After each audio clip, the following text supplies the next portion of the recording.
Hey, I'm Aaron from GameEnthus.com, and this one I'm going to be previewing Deep Dive. Deep Dive is a 1 to 6 player push your luck set collection game from Flatout Games, the makers and designers of Point Salad. Deep Dive was designed by Flatout Games members Molly Johnson, Robert Melvin, Shawn Stankewich, with illustrations from Dylan Mangini. In the US, Deep Dive is being published by AG. Deep Dive is essentially about hungry penguins whose hunger is often outpaced by an affinity to collect sets of food in different colors instead of just eating. Okay, so it's really about the food chain. Nope, not like that.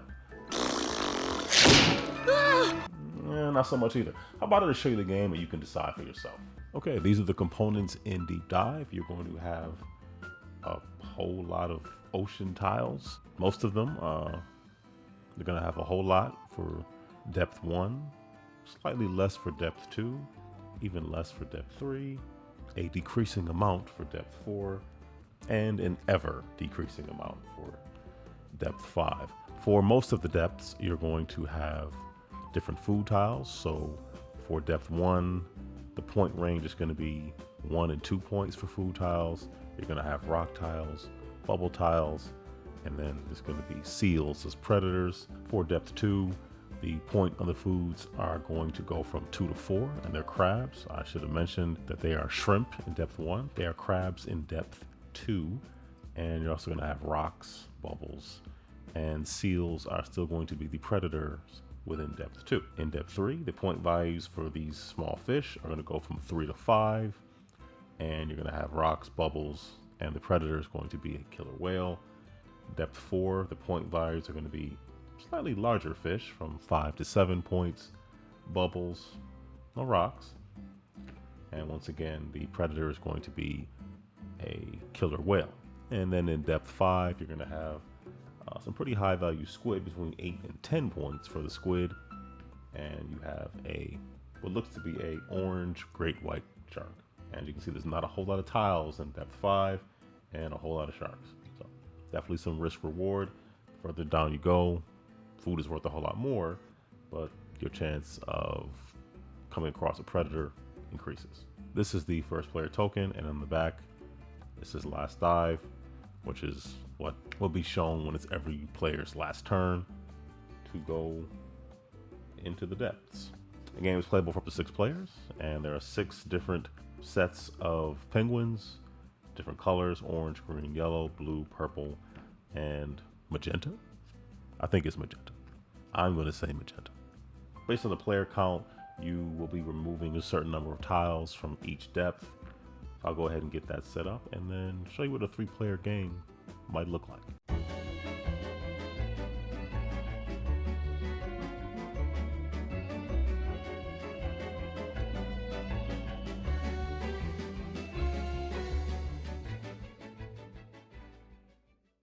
Okay, so this would be a 3-player setup, and the rules don't have any specific way to go about figuring out who goes first. It's just figure out who goes first. So let's say the green penguins are going to be going first. And just a quick tile explanation. So bubbles. Bubbles just force you, since this is a push your luck game, flipping over a bubble would force you to immediately go down to a further depth, like immediately. If you flip over a rock, you can keep the rock if you want, and the rock on subsequent turns, if you discard it, it allows you to go to any depth that you want. I guess thematically, penguins maybe swallow rocks in order to swim down further. That's a thing. I don't know. I wouldn't recommend it if you're not a penguin. Food. The food tokens just kind of work as the points. So you see the point values. That's what it will be worth for a complete set. A set is 3 different colors of food, and I'll get into that in just a moment. And then lastly, the predators. If you flip over a predator, your penguin immediately goes on top of that predator and your turn is over. And the small plus symbols on these tiles just mean that they are for playing with 4 or more players. So you would take these out for a 3-player game. All right, so let's begin. So you start off on the shallowest part because that's how diving works. Last I checked. So let's say I take this penguin and what I'm going to do is I'm going to pick any tile and flip it over. And I picked a predator. So green's turn is over. We'll go over here to yellow. They're going to start off in the shallowest parts. Say yellow is going to choose this. Yellow flipped over a rock. Okay, so a quick rules correction. When you arrive to a tier, you do not have to flip over a tile. You are able to just take any tile that is already face up that's there and take it, go back up to the surface. You're going to see me not do that for the rest of this video, but I did want to make that clear that I did make a mistake, that you're able to just take a tile that's already face up, head back up, and keep it moving. All right, continuing on. Yellow can take this rock and end their turn, or they can leave the rock, push their luck, and then dive a little deeper. So if you see something you want, food-wise, rock, get it, and then get out of there. If you want to, maybe see what you can get away with, keep diving. So they're going to go out here, and they got a yellow crab that's worth 3 points. They're just going to take that yellow crab. And they're going to come back up to the surface, and that is their turn. And then we have orange over here. They're going to start at the shallowest depth. Now, you always have to flip something over. So orange has to flip a tile over. You don't have to take it. But once something is flipped, you can either take what you just flipped or take any other face-up food or rock tile that's there.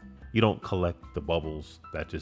Bubbles just push you down further immediately, and they just stay face up, but you don't collect them per se. They're just going to take this, and as you collect colors, they're going to go into columns. Columns will have different colors of foods.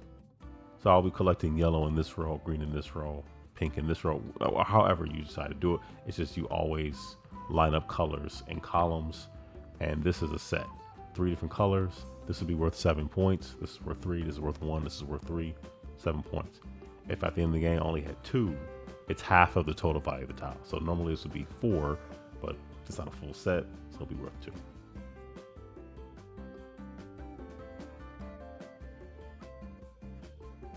Because thematically, the predator is chasing around this penguin. Hopefully they're going to survive. They will survive. The predator is distracted, which means I can go down to the next depth. I don't have to start at the shallowest because I already have a penguin who is frantically swimming for their life in the shallowest part. Instead of helping them, I'm just going to swim past them because I'm hungry. I'm going to start here because I can skip this because there's already a penguin in that depth.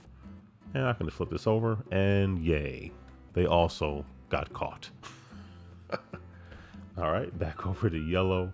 So yellow's gonna flip that over. So let's say yellow is gonna just take that shrimp worth 2 and start working on a set. And orange is gonna come up here, and orange is gonna flip. Oh, there you go. No, they're gonna keep going. So they're gonna go down a little bit deeper. And now orange got caught.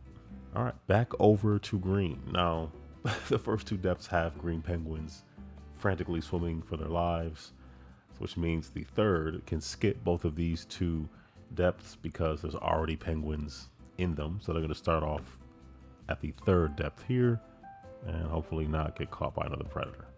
All right, and they got a 5-pointer. Look at that. Just hypothetically, let's say I flipped this over and I got caught. So all 3 of my penguins were caught.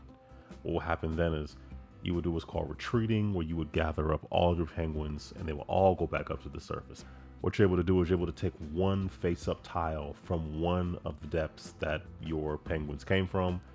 There's no face-up ones here, none here, but there's 2 options. I could take either this one or the rock. So I take my 3 penguins back, and then I could take one of these. What triggers the end of the game is when one of the depths has all of its tiles face up.